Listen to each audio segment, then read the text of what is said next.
লাইফটা না খুব অনিশ্চিত, তাই না? আমরা অনেক দিন ধরেই দেখি যে এই এই চলে গেল, এ আছে, এ নাই, এর সাথে আমি কথা বলবো না, রাগ জেদ করে বসে থাকি। আমি বারবার বলছি না তুমি তার কাছে অন্যায় চাও, ক্ষমা চাও, কিন্তু আমাদের ওই যে রাগ জেদে আমরা কি করি, আমরা কাছের মানুষকে যখন হারিয়ে ফেলি তখন খুব আফসোস করি, তাই না? জীবনটা কিন্তু খুব অনিশ্চিত। এই যে দেখো রিসেন্ট রাহুল প্রিয়াঙ্কা দির কথাই বলছি, আমি প্রিয়াঙ্কা দিকে অনেকবার দেখেছি, আমার খুব পছন্দের মানুষ।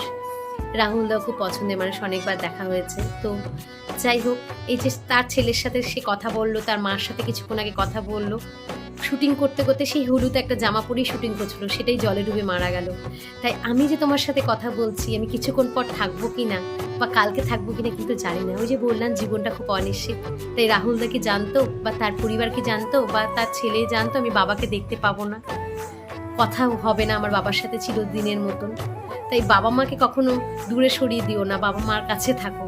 এই সন্তানরা বাবা মায়ের অনেক কিছু, তাই রাগ জেদ অভিমান করে বাবা মা বা কাছের মানুষ বা যে তোমাকে ভালোবাসে তার সাথে সম্পর্ক নষ্ট করো না। জীবনটা কিন্তু খুব অনিশ্চিত। আমরা কে কখন থাকবো, সারা জীবন কেউ কখনো কাছে থাকবো না, কোনোদিনও থাকবো না। কে কখন চলে যাবে কেউ জানি না, জীবনটা খুব অনিশ্চিত।